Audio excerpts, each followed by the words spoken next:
Hey everybody, I'm Yvonne Williams with Back to Earth Creations, and in this video I want to talk to you guys about the wonderfully mysterious world of alloy charms. You've probably seen these or things like them, very inexpensive on like AliExpress or like maybe the dollar store, Hobby Lobby, Joann's, Michael's. They're everywhere. Whether it's in the form of charms, components, like what have you, and it'll just sometimes the most descriptive I've been able to find is to be like plated alloy, which is like the most vague thing. What's it plated with and what is the alloy of? So as somebody with metal allergies and someone who sells jewelry professionally to other people who may or may not have metal allergies, um, this is what we do at Back to Earth Creations to try to make these a little bit more comfortable to wear, more durable to use, so the plating doesn't just rub off and turn you green. I actually get like it's like having a chemical burn. My skin will start to peel from where the metal makes prolonged contact. So whenever I've treated them, though, it holds up pretty well. Now, I still would never sell these as safe for people with metal allergies. If somebody asks whenever we're like in our booth or I have it listed on our website or something, I'll explain to them how we've plated it, but there's still a risk. And then let buyer beware. I let them make that decision for themselves because they might be like, yeah, it's fine. I only wear long necklaces that sit over clothing anyways. So, you know, I just informing the customer so that they can make the best decision for themselves is the best thing that I feel like I can do as a business owner. Now, these are we have a couple of different examples, and like these ones in particular, I want to give a shout out to our Happy Crafter Club member and friend Drax's mom, who had actually sent me an email and was like, help, because she had gotten some of these trays. I don't know if they're these ones in particular, but they're all relatively similar. And it is facing the problem that a lot of us face, that it's turning you green or it's irritating you or just what have you. And so I wanted to talk a little bit about the different the things to watch out for. Now, each of these I'm going to have flipped over onto the back side because it's not the front that we really have to be worried about. It is like the actual back side. And so growing up, like as a kid, people were always like, well, just put some clear nail polish on it. And this is an okay temporary fix, but I've never personally had this last for more than like a single wear before it starts flaking off or before it needs reapplied. And so this is in a pinch, doing a couple of coats of just clear nail polish can get you where you're going. Now, the product I probably use the most is either Mod Podge Dimensional Magic or something like this, like Diamond Glaze, but you want to look for something that is dimensional.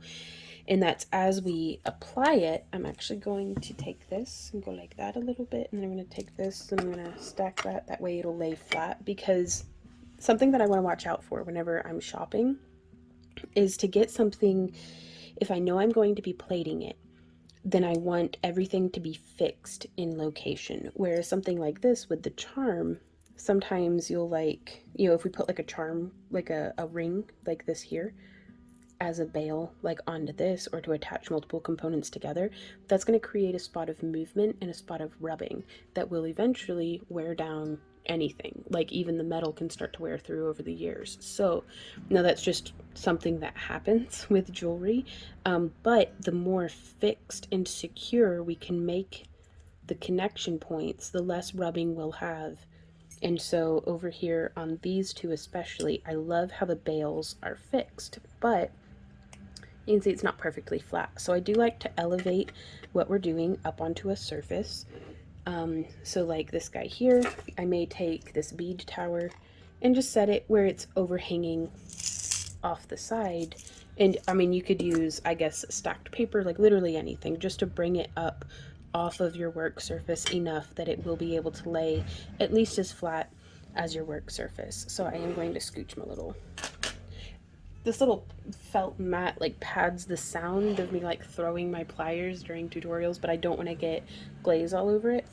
So alternative products, you could use this stuff yellows over time, but I use it for securing a lot of cabs into like chainmail bezels and different things like that. So it's something I have on hand and have used for this before. But oftentimes, I'll like mix in a little bit of maybe a Prolex powder to make it look more intentional and less like it's turning yellow.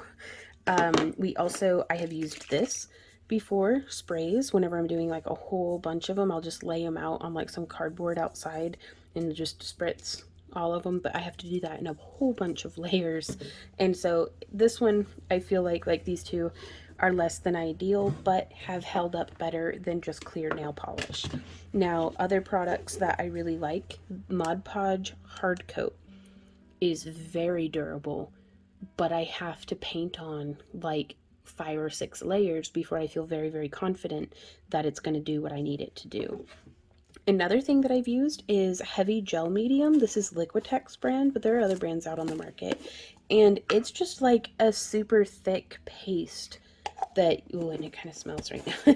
It doesn't smell like resin or anything like that, but it's just, this is an old canister, so I don't know if it's still good. But, no time like the present to test it out.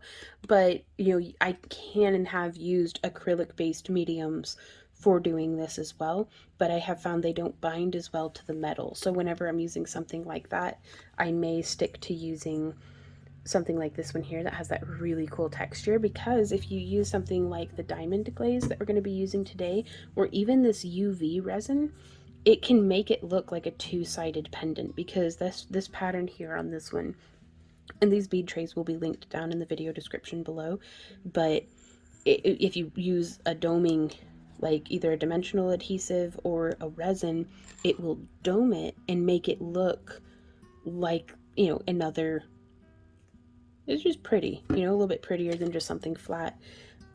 Also, this is an excellent opportunity if you have little decal cutouts of your logo, or, if you want to sign it or something, if you're working on pieces like that, then you can do that and then cap it with something clear. But the more surface area the back of your piece has, the better your stuff is going to adhere. So you may want to go through and like maybe, I don't know, couple scratches with some sandpaper, but I'm going to demonstrate on it just flat, because honestly, that's how I've been doing it for years and it works just fine. So you do you though. So we have our Dimensional Magic or Diamond Glaze Mod Podge, woo, and it comes out very milky toned. And I don't want to do so much that it's going to pool off the edges. I think this is water-based. I don't know. We'll see. I've closed it now, and I'm just using the tip because I am a bum, to drag this to the edges, because we can always go back and add more, but I really want to make sure that the surface area keeps this like nice and surface area-y. And I'll probably want to do more layers than what you would think would be necessary on the bail, because it's not having that tendency to puddle there. So, but we would just do, and we've got some bubbles, and we can just touch those with our finger, and that breaks it. Or we can come through with like this metal T-pin, and we can kind of bring the bubbles to the edges and just bring them all together. Maybe they'll be friends with each other, maybe not, we'll see. And that's only if you're worried about there being bubbles. Like sometimes I don't mind bubbles a bit, but they should continue to rise to the surface. And then I just let this dry for 24 hours. So I'm going to do that, and then I will meet you guys back here so that we can see how this ended up and stress test it. Now, alternatives for if you have something, say like this piece here, and you don't want to have the bail attached, you could come through with like some cotton string and a needle and like almost whip stitch around it so that it's very dense, and you could, tie it off and snip it and dip that into the sealant or glue that you're using, and that way it could just keep that from touching your skin. because how it's very narrow. You could also use a product like Parawire and just kind of wrap around it. Other things that I have considered have been using like those vinyl decals and putting those on the back, but they do start to peel up over time, and especially if it's something like this where there's a nice texturing. But lots and lots and lots of different ideas to be able to make, you know, little components like this more wearer friendly. And I have a tendency that whenever I, like, if I bought like a 10 pack of these or something, as soon as they come in, I just make a day out of it, set them up on, you know, a work surface and do all the backs of them and then let them dry. And then I'll store them so that whenever I want to craft with them, they're already done. I can just pull them out and get to crafting. So, yeah, I'll see you guys here in the future. It actually just occurred to me I wanted to demonstrate to you guys how I do some of these other pieces as well. I'm going to use the cap of this as a work surface. So this guy here is a really cute little like salvaged component from like a pre-made necklace that I thought was really cute, but then we like took it apart for parts. So it has some different like shape going on there. Like it's kind of curved. So I'm just going to come through and apply it. Yeah, you will want to watch out because even though this stuff is water-based, if you have like a cat or something and they jump up on your work surface, they're gonna have a bad time. So just put it somewhere, like I often will take like an empty tote and set it over my work surface, like a little buffet cover or something. And so from here, this one you can see has a little bit of a lean to it, so I like to maybe try to prop that up. We could use some scrap wire, because otherwise all of our compound is just drifting over to the side. So we can prop it to make it more level. And then from there, these components on the sides open like rings.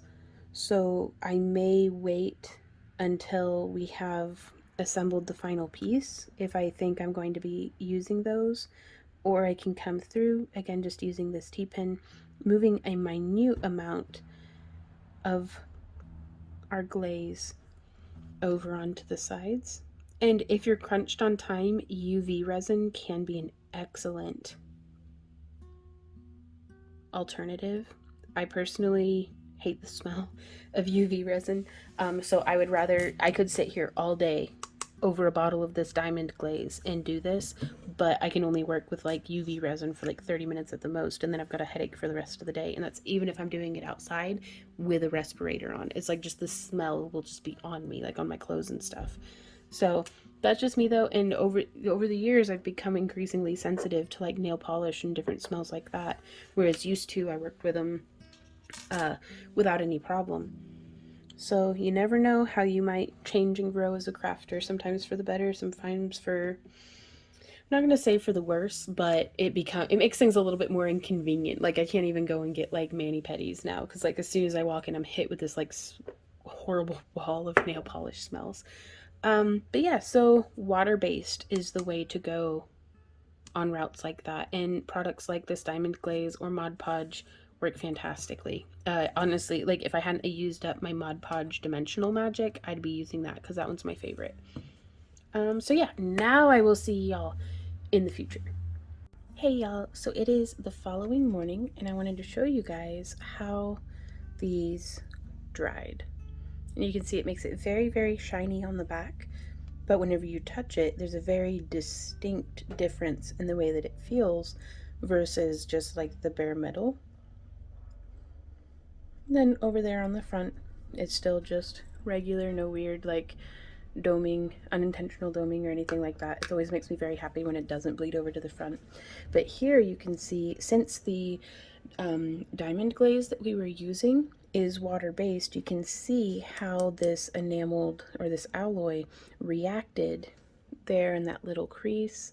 And if you had been wearing this and had like sweated or something, or just the moisture from your skin, or if it's like a humid day, that reaction and I guess oxidation, I'm not a scientist, y'all. I'm just a person who makes things, so I'm kind of grasping at straws. I don't know exactly what is causing this, but clearly it's a reaction with moisture, and that would be leaving that green residue on your skin. And oftentimes folks with sensitive skin, you don't even necessarily have to have metal allergies, just having that residue on your skin can in turn irritate it.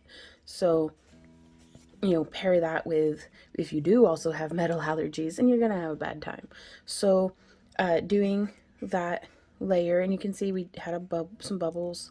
Like I'm not gonna lie to you, I did this and then completely forgot about it. So oops, my bad. But uh I wanted to test because there is, like, I would have to, I think, actually get something sharp and start gouging and trying to peel this off for it to come off. And we can do more layers if you want. I personally don't feel like that is completely necessary. You can sand it down a bit, get those bubbles out, and do another layer if you're into that. But also, one of my favorite things to do is, if you've ever done any sort of like bead embroidery where you're using like lacy stiff stuff or something similar to that, and then you end up backing it with either like a very thin leather or like a leatherette or vinyl, or like a soft felty material or something like that, you can use things like that to just do another layer of the adhesive, and have maybe a decoratively cut out piece, and that will form another layer between this and your skin. So, I mean, it adds in quite a bit more work, but I know when Randy and I were starting our business, we had a lot more time on our hands as a resource than we did money to be spending on higher quality components. And we were looking for stuff. Oftentimes, whenever I get something like this, it's because I want to be able to offer a product at a lower price point for whenever we're at craft shows or conventions or, art fairs or something like that, because something that is, it might be a gemstone, it might be one of our glass cabs, it might be one of our hand painted dragon eyes, but whatever I end up putting in this, I'm going to be able to sell for significantly less than if I did the exact same piece, like the exact same stone, but in this style of bezel where I'm actually having to hand make, I didn't I didn't forge and draw out the wire, but I mean, I did do all the weaving and everything, and that adds in a large time component. Whereas with something like this, if we sat down and I'd gotten, let's say, more realistically would be like a 10 pack, but technically, and I may tackle this just to see if I can prove if the concept scales, but we could get 10 of these, set them all up, dome the backs, let them rest for 24 hours to cure completely, flip them, set the stones, let them cure for another 24 hours, and then with maybe half an hour worth of work over the course of 2 days, I have 10 pendants, which this thing has already taken me like 2 hours. So, and I feel like I wonder how long it would take me to do this complete process to make 100 pendants. So I'm kind of really curious to see how that goes. And we're going to be gearing up for some craft shows in 2022. Well, conventions actually. We might fit in some craft shows too. We'll see. But and we have zero inventory right now. So if you're interested in seeing how we panic craft, trying to get ready for craft shows and conventions and vending and stuff, please consider popping by one of our Friday live streams. It's a bit hectic. Some at its best, it might be a little entertaining, but I have a lot of fun, and I really love getting to hang out with y'all live over there. We have them every Friday from 5 to 7, and then we have an after party for our Happy Crafter Club after that for our $1 and up members. But yeah, I just wanted to let you guys know. And if you ever want to see our complete streaming, like new tutorial, shop update, live stream schedule, we have that on our website, and right below that is our event schedule. So we might be able to meet each other out on the road, and that'd be pretty cool too. But I do I do really hope that this was helpful to you. If you guys have any questions, comments, or ideas, please leave them down below. Because I'm really hoping that I'm overcomplicating this and there's just like a simpler way of still being able to utilize these cheap components. But, you know, and I say cheap, but other than this one problem, the bales are attached really well. I think they're beautiful. They age well on the fronts. Like, yeah, they're well calibrated too. If you get those glass cabs that are like the exact same size, like I've never had any problems other than it reacting with my flesh. So I look forward to hearing from you guys down in the comments. And until next time, y'all, happy crafting. Bye.